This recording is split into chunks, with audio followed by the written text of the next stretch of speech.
Imagine that you and your dad are driving along these incredible roads, with the landscape changing from dense forests to imposing mountains and finally to vast open fields. This is the type of trip that anyone dreams of taking.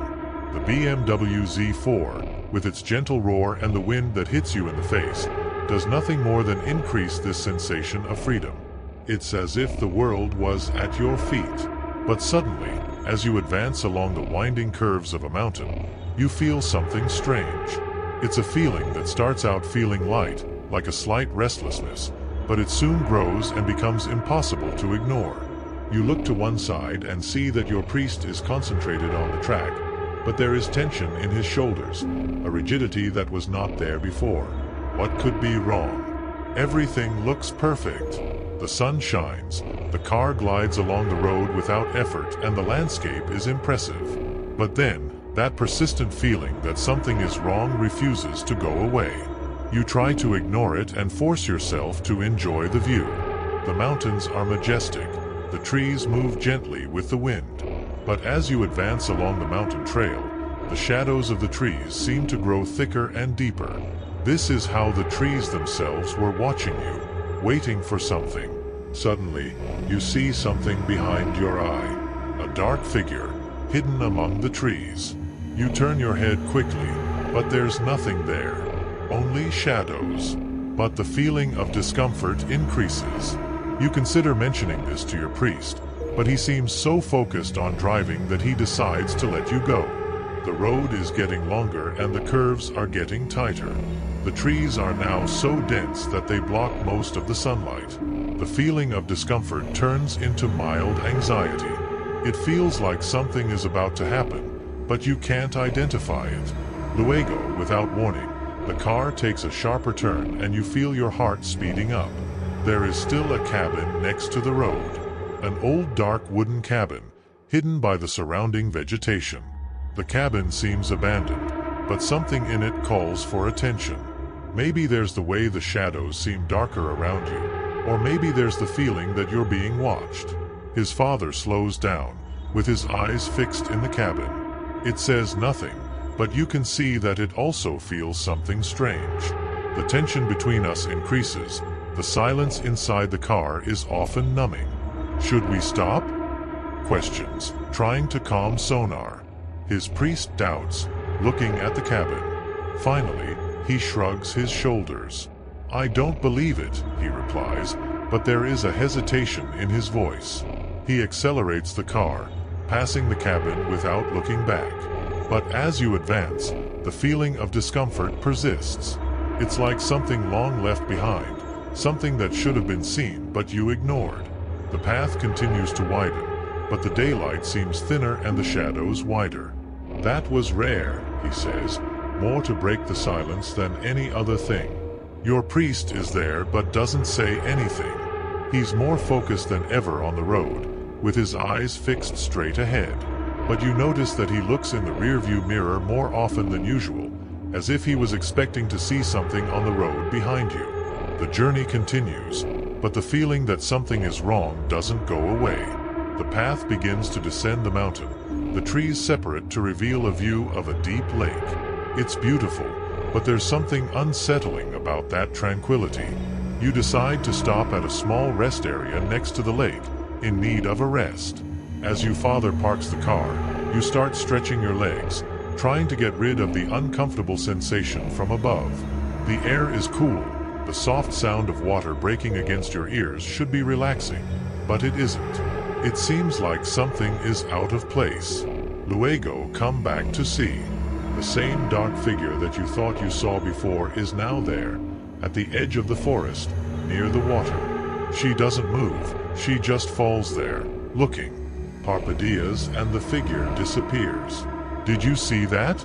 He asks your priest in a slightly fearful voice.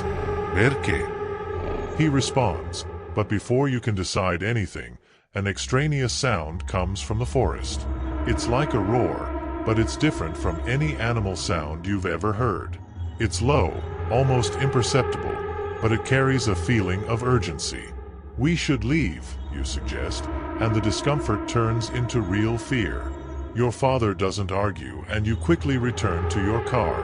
As you speed along the road behind the lake, you look in the rearview mirror and, for a brief moment, you swear you'll see that dark figure, standing in the middle of the road, looking at you behind you. But when you look again, there is nothing there.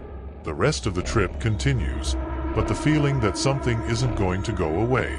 You reach your destination, but the impressive landscape that once seemed so welcoming to you now seems sinister, as if something was hiding in the shadows. And at night, when you try to sleep, every little sound, every whisper of the wind between the trees, makes your heart accelerate. You fall there, lying in bed, trying to ignore the feeling that someone or something is looking at you. The same dark figure that you saw before, that seemed to follow you, is now in your mind, making it impossible for you to relax. But what could go wrong on such a perfect day? Maybe we never separated it, or maybe that was the worst part, not knowing that there was there, in the shadows, waiting. I hope you liked the story, because the second story is even more chilling. Just don't forget to see if you're already subscribed to the channel so you don't miss any terrifying stories. Imagine, sometimes we find ourselves in these situations where everything seems normal, but, at the same time, an extraneous sensation begins to take hold of us, as if something invisible was about to happen. So, imagine this. You and your family are staying in a hotel after a long and exhausting day. Finally, you're ready to enjoy a restorative sleep. The room is comfortable, the lights are low, and everything seems to be in its place. You lie in bed, feeling the tiredness weighing down on your shoulders, almost falling into that deep sweat that everyone dreams of. But, in the middle of the night, an extraneous noise starts to resonate. At first it's something cool, maybe it's just a laugh or two, but within a few minutes, the sound becomes impossible to ignore. It's a noisy group, shouting out of the room. Your voices are strong, irritating, and every word seems to pierce the silence of the night like a sharp knife. The sound bounces off the walls and enters your room as if there are no doors or windows that block it. The silence that you so longed for was taken away from you in a sudden, even cruel way. You try to ignore it, go for the ride, but it's impossible. His son, who until then slept placidly, standing still in bed, uncomfortable with the noise. He opens his eyes slowly and notices that fear is growing in them. His eyes open like plates and you feel his little heart barking faster, as if he were trying to escape from his chest. The tension grows in the air, almost palpable, and that feeling of uneasiness begins to extend throughout the room, like a cold fog. While he tries to calm his wife down by saying that there is only a group of rude people out there, something even more strange is starting to happen. His priest, who is sitting in the ceiling next to the bed, keeps calm. It doesn't seem to disturb the noise or the growing fear in the room. Instead, he smiles. A quiet, somewhat enigmatic smile, which completely contrasts with the situation. It's like you surpass something you don't. As if, in the background, he was coming or feeling something that you hadn't noticed before. And this only increases your discomfort. He asks if he is fine, but he continues smiling, looking at the opposite wall, where a small shadow seems to dance beneath the faint light of the lamp. So that's when you feel like noticing something strange in the shadow. It doesn't move according to the light, but it seems to have a life of its own, stretching and contorting itself in ways that don't make sense. You kid grabs you there, bro, with your eyes fixed on that shadow. "What is that, Daddy?" he asks in a fearful voice. And before you can respond, the noise from outside suddenly stops, as if someone had flipped a switch. Return to the silence, but it is a heavy and burdensome silence.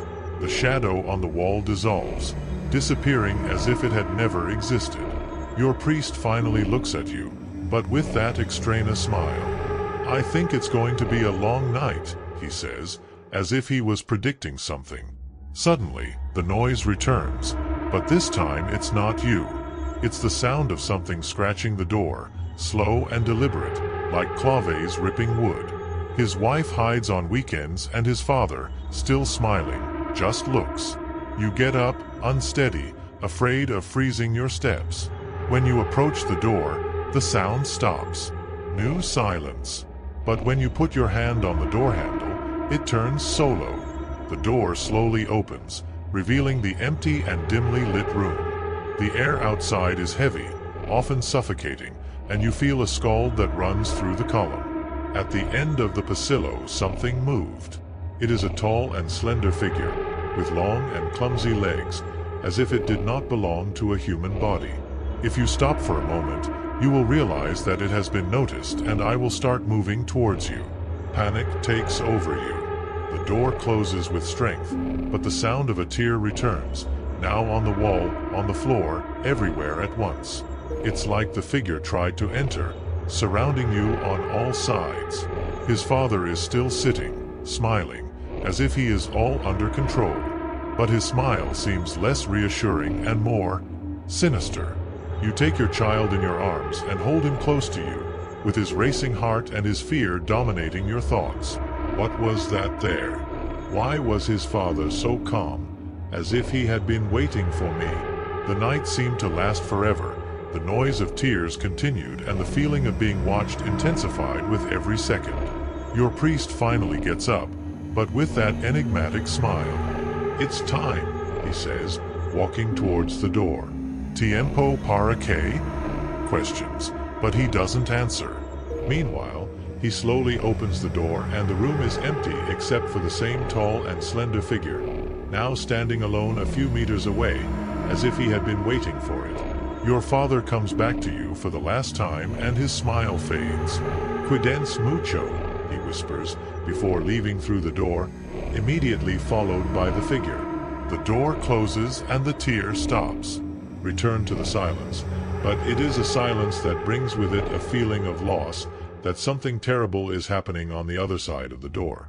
The night passes, but the winter doesn't arrive. When it finally dawns, you leave the room, supporting your child's hand, still trying to understand what happened. But his father never returns, and everything he lived in that country disappeared with him. And so, the extraneous sensation that something invisible is always catching you but never leaves you, as if that night you opened a door to something you shouldn't have seen. And maybe that feeling of discomfort will never leave you again. I hope you liked the story, because the third story is even more chilling. Just don't forget to see if you're already subscribed to the channel so you don't miss any terrifying stories. I hope you liked the story. Imagine driving at night, along a deserted road. Everything seems peaceful, but there is tension in the air, something that you cannot identify. Then you see something more adelante, something that shouldn't be there. And that's when things start to go wrong. It was a dark night, and the sky was covered with thick clouds that hid the stars. Lucas and Marina returned home after a peaceful weekend at their parents' country house. The path was wide and winding, surrounded by tall and dark trees that seemed to surround the coach, almost as if they wanted to take it. Have you ever noticed how these trees seem more terrifying at night? Marina asked, breaking the silence inside the car. Lucas let out a brief mouthful, trying to ease the weight of the night. It's just our imagination. It must be tiring. But something in his voice indicated that perhaps he wasn't so sure.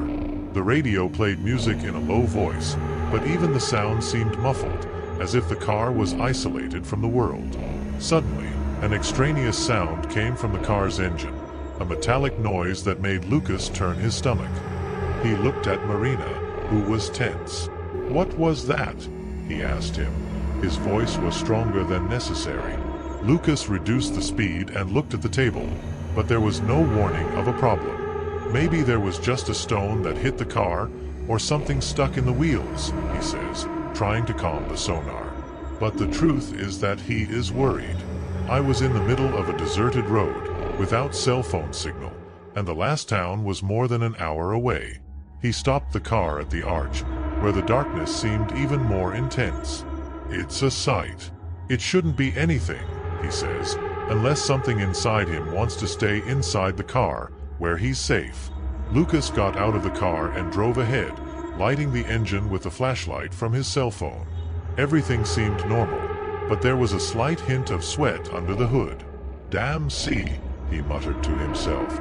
He wasn't a mechanic, but he knew that wasn't a good sign. Suddenly, The sound of moving hours caught his attention. It lit up the side of the road, but I saw nothing but trees and shadows. It must have been an animal, he thought, trying to ignore the scald that ran down his spine. But I heard it again, this time stronger, like heavy steps in the woods. "Marina, there's someone there," he screamed, feeling his heart accelerate. Marina lowered the window and looked outwards, but she couldn't see anything other than the faint light of the headlight that illuminated the path. "Come in, Lucas, I'm in the shade," she says, with her fearsome voice. Before Lucas could respond, she saw a figure emerge from the shadows, standing a few meters away from where he was staying. He was a man, but something was wrong. He was dressed in dirty and shabby clothes, and his face was hidden beneath a sombrero. Wide wings. The man didn't move. He only looked at Lucas. At least he seemed to be aiming. Lucas felt cold, without knowing what to do. "Can I help you with something?" he asked him, trying to trust sonar, but his voice sounded more like a whisper. The man didn't respond, but he began to walk slowly towards Lucas, his steps resonating along the desert path. Lucas said a step ago, the fear rising inside him like a tide.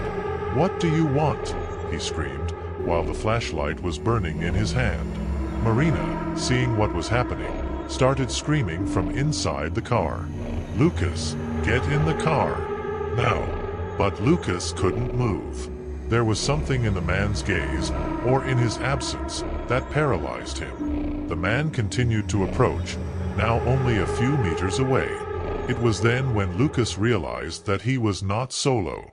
Other figures began to emerge from the shadows around them, all with the same dark and menacing appearance. Without thinking twice, Lucas finally managed to move and raced back to his car. He rushes in and closes the doors with a nervous click. "Speed up, Marina! Speed up!" I screamed. Panic seized him. Marina stepped on the accelerator and the car gave a jolt as she returned to the road, leaving behind the figures. But the fear didn't disappear. The surrounding trees seemed closer, as if the forest itself had tried to capture them. Lucas looked in the rearview mirror, hoping to see the figures moving away, but he wasn't there. Lucas's heart barked so fast that he could barely think. What were these things? What were they people? Marina asked, with a voice full of fear. "No lo say, no lo say," Lucas replied, but he knew something was terribly wrong. The road ahead seemed interminable and each curve seemed to hide a new danger. They drove for hours, without saying much, just wanting to get off that damn road. But what they didn't know was that the path wouldn't abandon them so easily. When the lights finally came from a city to Lijos, they breathed a sigh of relief, but something was wrong. The lights were too dim, as if, "Tell me which story made your hair stand on end? Tell me which one you liked the most?" Because in the next video the story is even more chilling. Just don't forget to see if you're already subscribed to the channel so you don't miss any terrifying stories.